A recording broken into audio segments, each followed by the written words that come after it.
Chapter 2. Behold the celebrated Duke of Ningwa, Shiyu, who has won the favor of the current emperor and is considered a pillar of the court. Once hailed as the flower of elegance and jade of perfection, this handsome man of yore, now in his middle age, yet his countenance remains as dignified and comely as ever, his symmetrical features betraying no signs of the ravages of time. He retains an agile and sturdy physique, with a perfect balance between plumpness and leanness. He is presently garbed in a somewhat old-fashioned loungewear outfit, sporting only a jade belt around his waist as a mark of refinement, yet exuding an irresistible sense of grace and elegance. As Jinrui and Shibi reverently prostrate themselves before him, they proclaim in unison, "Father, we pay our respects to you." "Arise," Shiyu commands, lifting a hand to gesture for them to stand, and fixed his gaze upon Jinrui, his tone becoming slightly severe. "So, you remember to come back? You disappeared for over 2 months, even forgetting to return for the Mid-Autumn Festival reunion. It seems I have not been strict enough with you in your upbringing." He halts his reproachful words when he suddenly notices a fourth person in the room. "Oh, we have a guest?" "Yes," Jinrui bows deeply. "This is Brother Su, a friend of mine who has always taken care of me outside. I invited him to Jinling to recuperate." Su steps forward, displaying the proper etiquette of a junior, though his composure remains unperturbed. "I am Su She, paying my respects to you, your grace." "Mr. Su is too courteous," Shiyu returned the half-greeting with a small bow of his own. "Since you are a guest and also a friend of my son, there is no need to be overly modest." Seeing that this young man, although frail, possessed a handsome and refined countenance and a clear and elegant temperament, he couldn't help but give him a second glance. "Su Mister is truly a remarkable person. Since you have graced my humble abode, please make yourself at home without restraint." Su smiles and bows again, but does not linger long, stepping back gracefully. With a stranger present, she refrains from rebuking Jinrui any further. Instead, he softens his tone and says, "The guest has come a long way and must be tired. You all should take him to rest. Tomorrow, you are not allowed to sleep in. Go to the princess's mansion to welcome your mother back. I will come here after court to give you some instructions." "Yes." The two brothers bowed again, and along with Su, they stepped out of the hall. Outside the courtyard, they finally relax, having been under immense tension until then. As they had been instructed beforehand, the staff of the Shia mansion had already prepared the guest rooms at the house named Snow Cottage, complete with new furnishings and hot tea and water, making the entire courtyard feel warm and welcoming, belying its usual unoccupied appearance. As they had already eaten an early dinner on their journey, Jinrui and Shibi accompanied Su to have a late-night snack at the Snow Cottage. Just as the porridge and pastries were served, Jinrui suddenly remembered something and asked, "Where's Filiu? Let's invite him to join us." "He's been here the whole time," Su smiled. As the words fell, Jinrui and Shibi suddenly felt a chill down their backs. Turning around, they saw a young man dressed in light blue clothing standing silently in the corner of the room, where there was clearly no one just moments ago. Though his features were strikingly handsome, his entire being exuded a cold and aloof aura, as if shrouded in a layer of icy detachment that discouraged any closeness.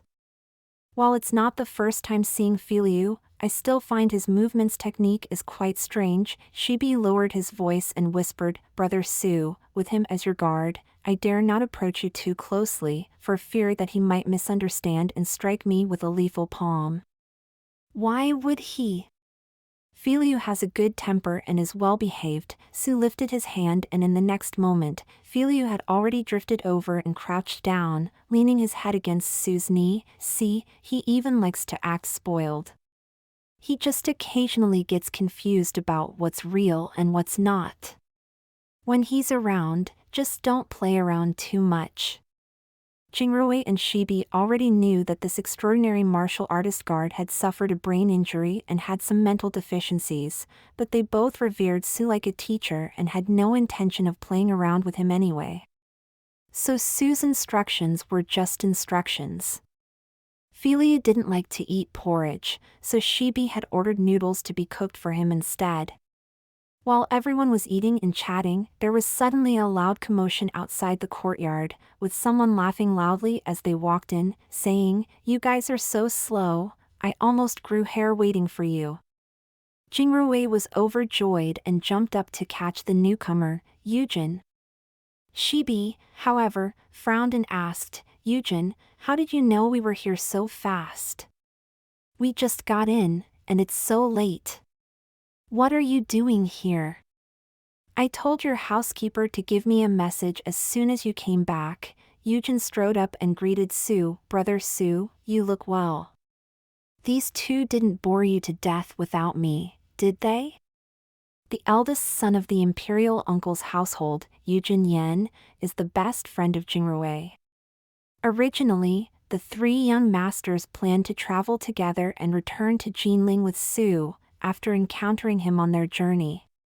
However, they coincidentally rescued an elderly couple who were being chased and learned that they were heading to the capital to accuse the relatives of Duke Qing of heinous crimes in their hometown of Binshou, where they had been oppressing the people, seizing their land, and committing murder.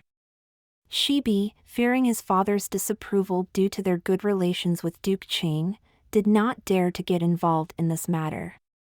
In contrast, Yujin, with his chivalrous spirit, bravely volunteered to escort the elderly couple and insisted that Jingrui stay behind to accompany Su, who was traveling slowly due to health reasons. "How are Mr. and Mrs. Hu doing?" Upon seeing him, Su naturally inquired about the elderly couple who had made a complaint. "The petition has been submitted to the Imperial Censorate. The situation is now very stable. His Majesty has issued a secret order to send a special envoy to Binshou. The case will not be tried until the investigation is concluded, so there is no uproar at the moment. You need not be so anxious and distant towards me, Shibi." Although Yujin's tone was jovial, he spoke without reservation. "I came to see Jingrui and Brother Su so late, not to see you. If you're not satisfied, come and bite me." Pfft. Shibi spat, "With such thick skin, who can bite you?"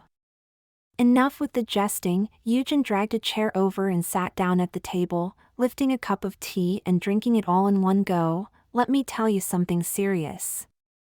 You probably don't know how timely your return is." "Timely?" Jingrui blinked in confusion. "Did we catch up with something?" "Haha," Yujin patted his friend's shoulder forcefully, "you caught up with quite a big commotion." Su remained unfazed by his words, but Jingrui and Shibi widened their eyes in curiosity. They knew Yujin very well. The young aristocrat was the most avid spectator of all things exciting in the entire capital city. Where there was a commotion, there was Yujin lurking in the shadows. With his extensive experience in observing such events, his definition of big would surely not be trivial. "Pray, do not tease us any longer. Do tell, what exciting news do you have to share?" "Does the Imperial Court plan to confer the martial arts tournament?" urged Shibi. "More exciting than that," Yujin waved his hand.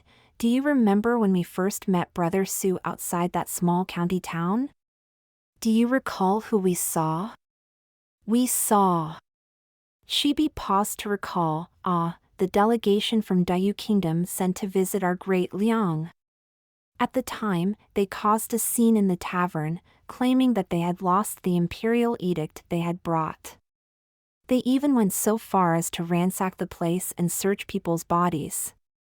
Their insolence was enough to make one want to teach them a lesson. They have already arrived in the capital? What are they here for? Hee, Yujin chuckled, "They're here to seek a marriage." "So that's the matter."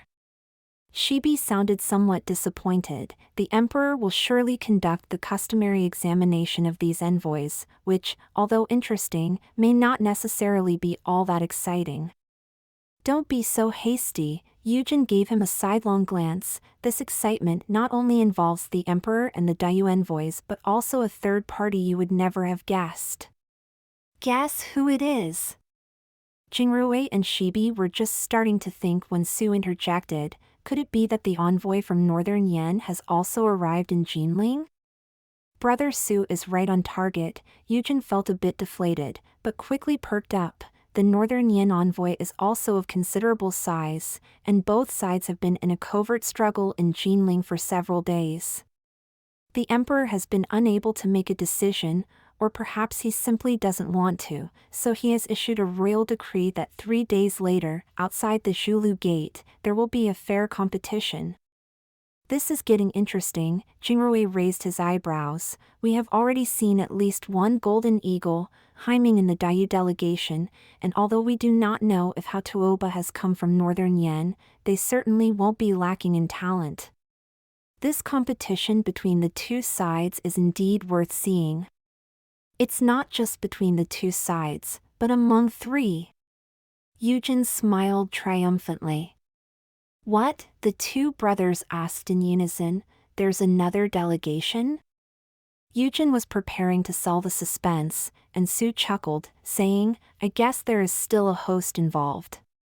Fair maidens and gentlemen have always been a perfect match. Shall we not allow the brave warriors of Great Liang to compete for this opportunity? Faced with the questioning gaze of Jingrui and Shibi, Yujin had no choice but to confirm. Brother Su's guess is correct. It is indeed these three parties. Shibi was quite surprised and said, It's really strange for the emperor to issue such an edict. If he doesn't agree to a marriage alliance, he can just refuse. If he agrees, why involve our own people in the competition? Don't you understand? Yujin became even more delighted. As I just mentioned, this is a request for marriage, not a marriage alliance. You think it's the same as before, where if the emperor agrees, you just choose a suitable princess or noble lady to marry off, and the other party doesn't care who it is as long as they are marrying into the noble status of Great Liang? From what you're saying, does this mean that Dayu and Northern Yen have specific candidates in mind for this request for marriage? Shibi asked.